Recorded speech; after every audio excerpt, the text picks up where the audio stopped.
안녕하십니까. 오늘도 평화로운 투자나라 오픈투 김박사입니다. 자, 오늘부터는 투자의 라이징 스타 리츠에 대해서 말씀드리겠습니다. 기초부터 투자의 방향을 알려드릴 테니 오늘부터 올라오는 영상을 빠지지 말고 시청 부탁드립니다. 구독을 누르고 알람을 설정하시면 투자의 중요한 정보를 남들보다 빠르게 알아가실 수 있습니다.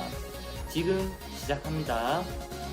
그럼 글로벌 탑10 리츠에 대해서 리뷰를 하기 전에 사람들이 일단 리츠에 대해서 생소하신 분들이 많이 있으실 겁니다. 이게 리츠는 도대체 뭐지? 이렇게 생각하실 분들이 많으신데 그 리츠에 대해서 간단하게 설명을 하고 넘어가도록 하겠습니다. 일단 리츠는 펀드의 일종입니다. 일종의 부동산 펀드라고 보시면 되는데요. 펀드의 종류에는 흔히들 주식형 펀드, 그리고 채권형 펀드, 그리고 파생상품형 펀드, 그리고 부동산 펀드가 있고, 그리고 하이브리드형 펀드가 있는데 이제 혼합형 펀드겠죠. 근데 리츠는 그 중에서 부동산 펀드를 의미를 하는데 실제 부동산 펀드하고는 차이점이 좀 상당히 있습니다.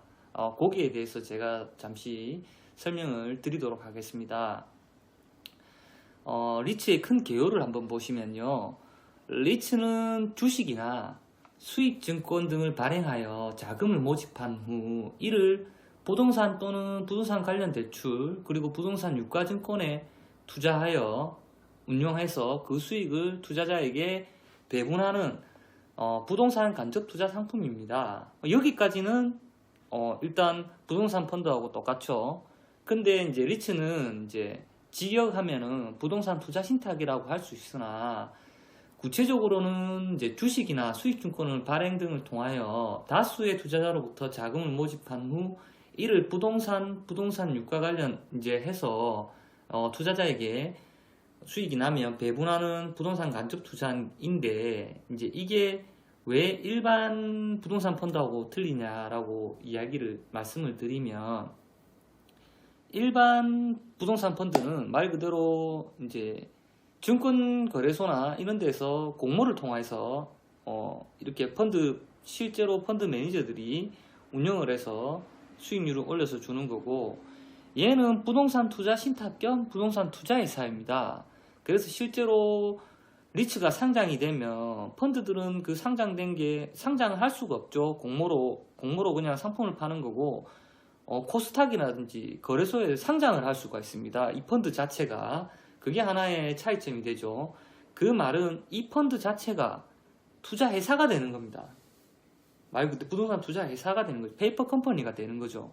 그래서 이 인가를 누가 내주냐면 우리나라에서는 국토교통부에서 인가를 냅니다.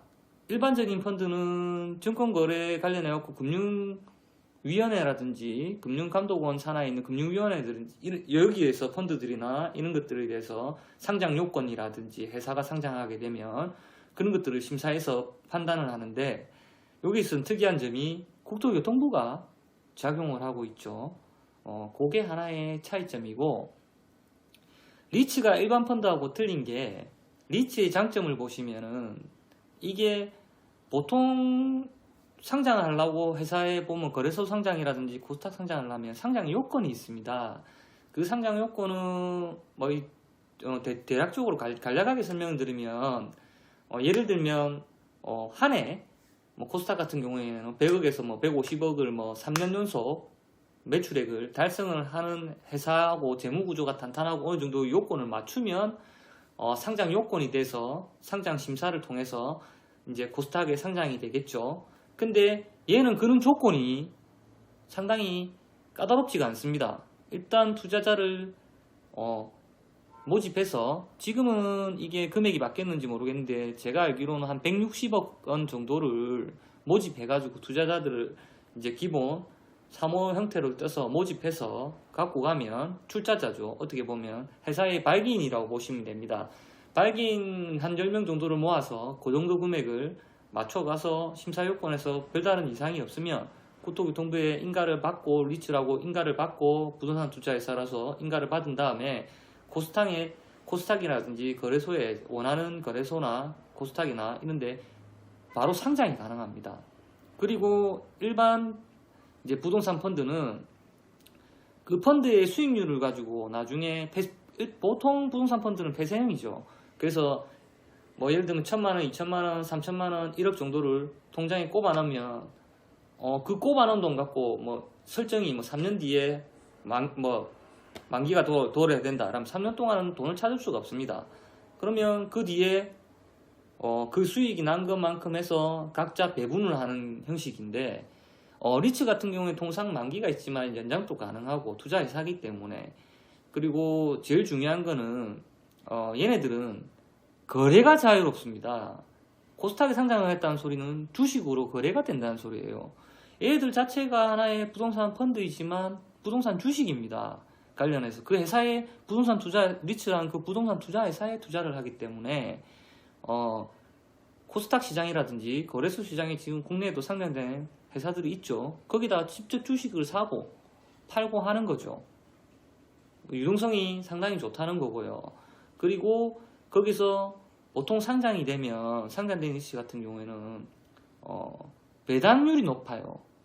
법으로 의무배당 90% 이상을 의무배당하게 해놨죠. 그 의미는 어떤 의미냐면 90% 이상 배당이라는데 예를 들면 천억의 돈을 모아서 1년을 굴렸습니다. 뭐 부동산 개발을 해서 다시 1,000억을 벌었어요. 토탈 자본금 1,000억 빼고 1,000억이라는 돈을 벌었어요. 영업이익이 생겼어요. 그럼 이 1,000억에 대해서 900억, 즉 90%를 투자자한테 배당을 하게 됐습니다. 다음에 배당률이 엄청 높겠죠. 일반 코스닥 상장 회사보다 배당률도 높고 그리고 이게 그 주식시장에서 상장된 리츠에 한해서는 거래가 자유롭죠. 내가 팔고 싶을 때 팔고 폐쇄형인 부동산 펀드보다도 엄청난 매력이 있는 겁니다. 매력으로 따지면은 어마어마하죠. 리츠란 게 일반 사람들이 많이 모르고 있습니다. 리츠의 개념에서 뭐 이런 거를 많이 알면 사람들 리츠 괜찮네 이렇게 하실 건데 지금 거기에 대한 뭐 전문가들이 크게 많이 리츠에 대해서 많이 없다 보니까 국내 주식이라든지 채권 전문가들이나 이런 분들은 훌륭하신 분들이 많이 있겠죠. 근데 이제 아직까지 리츠에 대한 분들이 크게 제가 봤을 때는 이제 다른 해외 미국이나 일본이나 호주나 여기 리츠에 대해서 먼저 앞서갔던 이런 데에 비해서 조금 많이 부족하다고 판단되고 있습니다. 그래서 이제 이런 쪽에 리츠에 대해서 관심을 한번 가져보시고 투자 유망처가 있다라는 리츠가 있으면 한번 투자를 해보는 것도 한번 고려해 보시면 상당히 유익하실 거라고 판단됩니다. 누구나 알 수 있게끔 쉽게 설명할 수 있는 영상을 하나 만들어서 제가 올리도록 하겠습니다. 구독과 좋아요 꼭 눌러주시고 감사합니다. 김호성 박사였습니다.